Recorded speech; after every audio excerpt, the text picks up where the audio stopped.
Hi everybody and welcome to my studio. Today we're going to paint one of my students. Her name is Taime. We will start with the drawing and we'll go throughout all the different layers until we will finish the painting. I will teach you my technique and everything I'm doing throughout. So without further ado, let's start.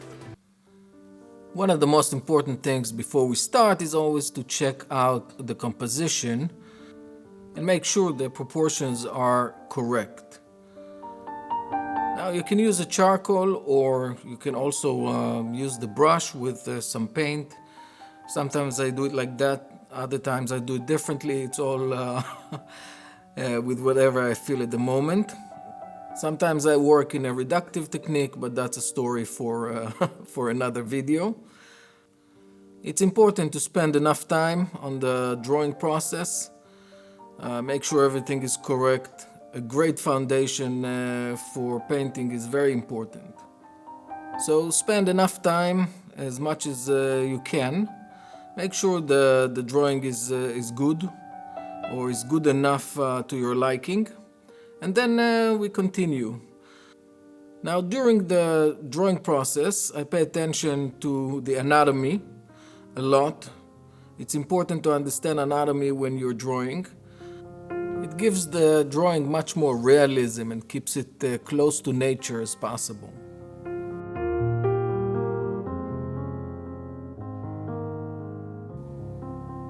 Now after I finish the drawing, if I did it in charcoal, then I fix it with a fixative to make sure that everything is staying in place.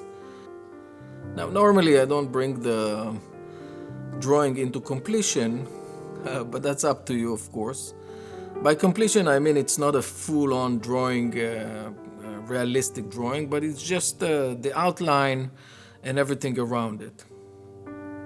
Now for this painting I'm working with a panel, a linen panel, and I'm drawing with charcoal on it, and then I fix it.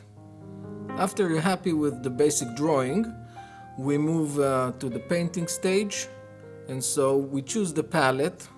The palette that I'm working with is the one you see here. It's not a very complicated palette, but it works for me. Now the medium that I use is Liquid Original. Please don't use too much of it, just a little bit. Unless you're working on the background, which you can use a little bit more, but don't do it too much. Now for the background I use burnt amber, ultramarine blue, and a little bit of the vermilion red, just to warm it up a little bit. I work with a bristle brush, relatively big to the painting itself, but you can use any brush that works for you, of course. It's a good idea to start painting the background because it will help you judge the values later on when you come to the hair and to the face itself.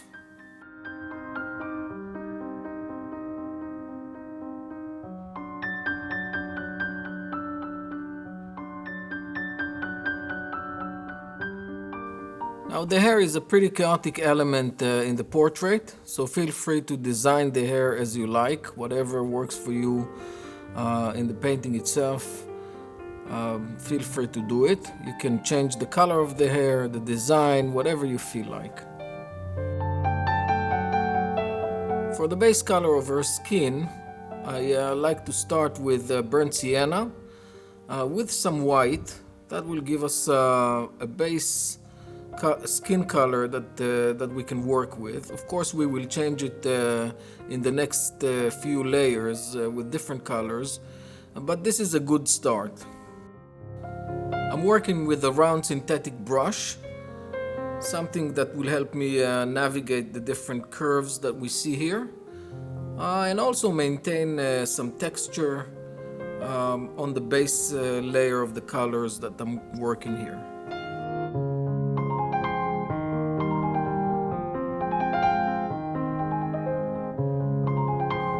It's a good idea not to blend too much and let the color works next to each other. Later on we will blend it if we need to, depending on the style that you're working with. But try to leave the marks of the brush, and do not blend too much at that stage at all.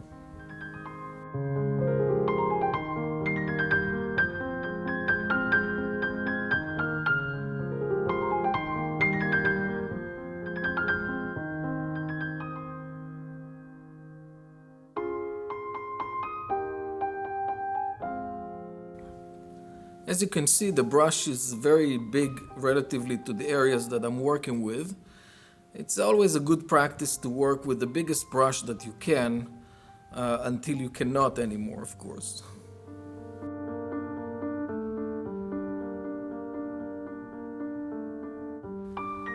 Working on the base layer, we try to cover as much canvas as we can, as quickly as we can, while of course maintaining the integrity of the painting itself, the harmony and everything that comes with that. After all, this is a base layer, and it will reflect of course on the other layers later on, but we need to cover it as quickly as we can so we continue to the next phase of the painting.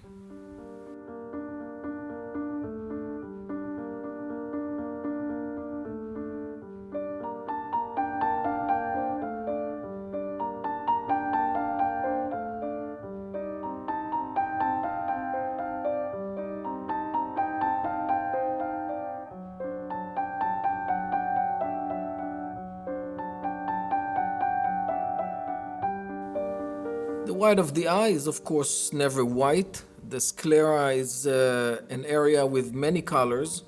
It has yellow and red and orange, blue and all sorts of different colors. But when I start the base layer, I work with blue and white, and I start like that, and then later on in the different stages I add more and more colors into it, and texture of course.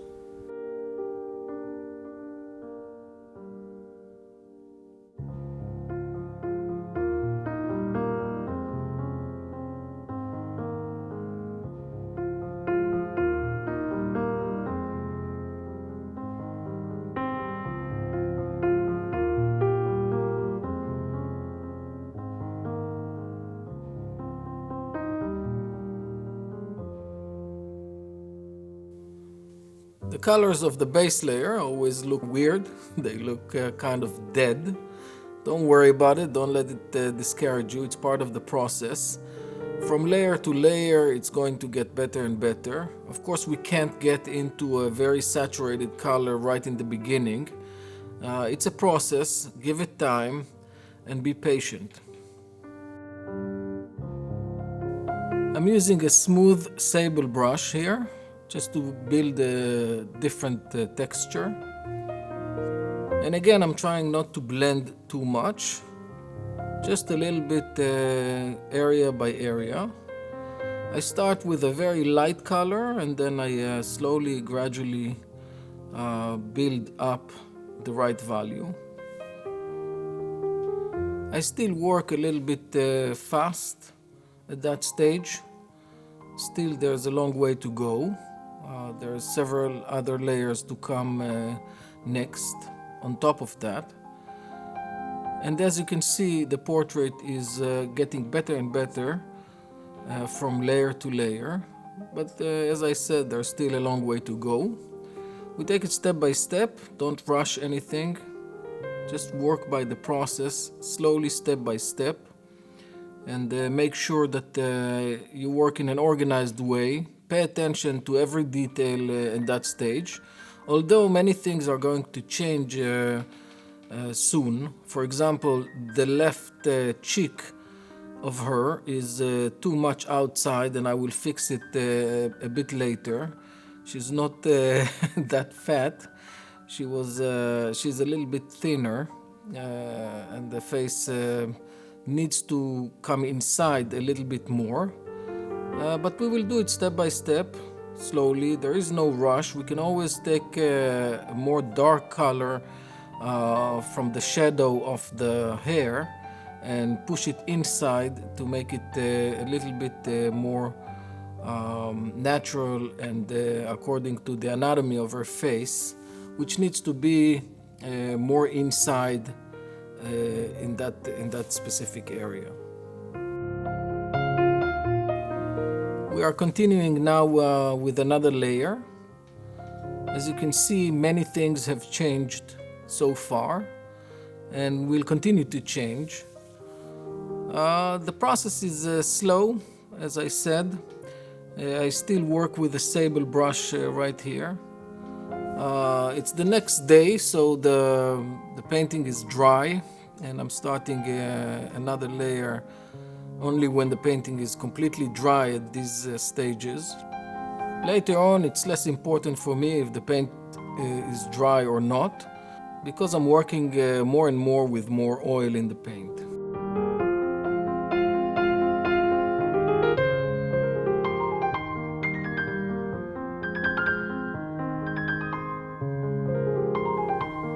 As the painting progresses, I'm working more and more with smaller brushes. You have to be more and more precise in your work. In the beginning, we work with bigger brushes, wider strokes, and give the painting a little bit more freedom.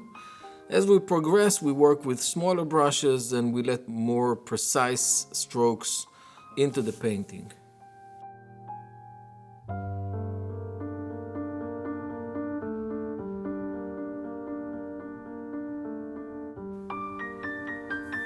I'm going into the hair again all the time, adding more texture, trying to build a more natural movement of the hair. I do not paint small hairs and isolated hairs, just very big impressions of the hair, directions and big chunks of hair.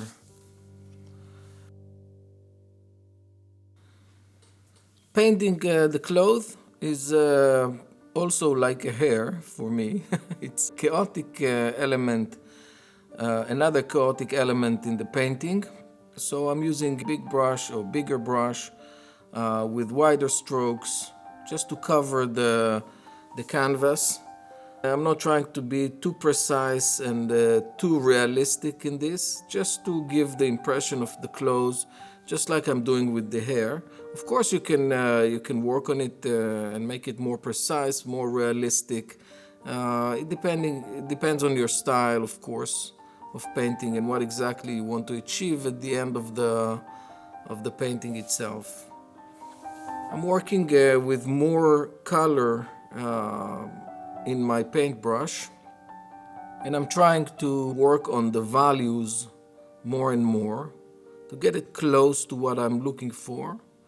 Again, it depends on your style. Sometimes you want to leave brush strokes, and sometimes you want to cover them and make them more blended and flat. That depends on what you want to achieve, of course.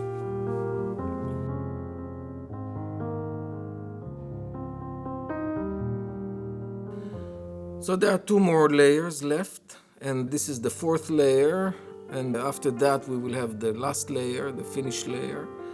In this layer, what I'm doing is just going over the details, the small details of different areas in the face, the eyes and the cheeks and the cheekbones, and I'm trying to find the natural curves that happens in her face.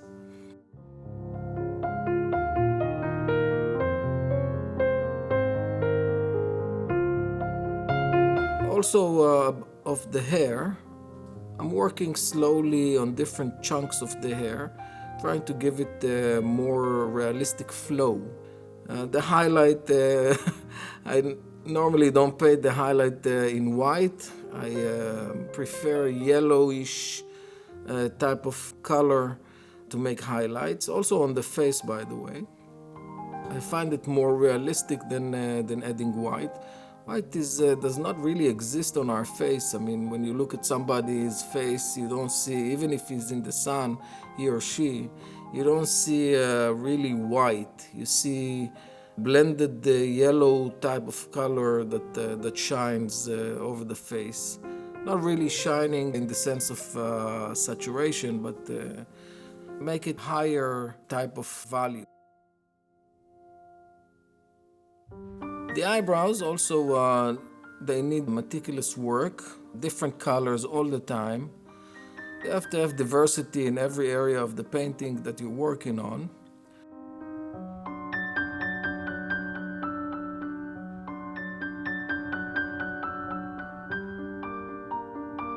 When we get to the fold over the eye, we cannot have it as a line over there. It's just a shadow. So you need to learn and to see how to make it look like a shadow and instead of a line, and it will work more naturally for you.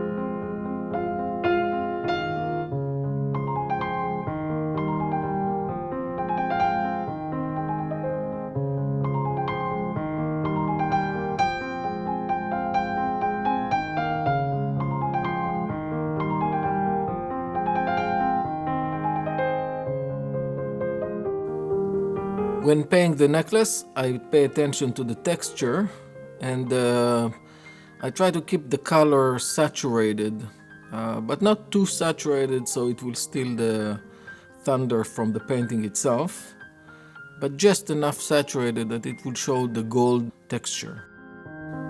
The last layer is the finishing layer. We just work on details, a lot of details. We are looking for things that look unnatural or not realistic enough. The folds in the eye, the light that comes on the lower lid are good examples. Making it more and more realistic. Also working on the white of the eye, making sure that it has enough colors and different texture. So normally it's a good idea at this stage of the painting to have a look at the painting itself. Look for things that doesn't look good enough, that aren't perfect to your satisfaction, and clean them up. Make sure the details are correct, values are correct, and look for any anomalies in the anatomy or changes in light and stuff like that. I also pay attention to the texture of the painting, but normally it's just small things that we want to make sure that are looking good.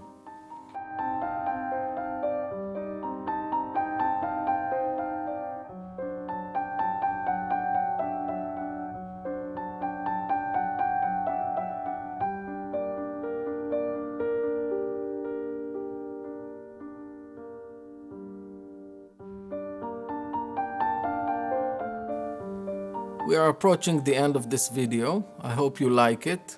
If you have any questions, please write them in the comments. And if you like it, just give it a thumbs up. It will help me grow up this channel for you.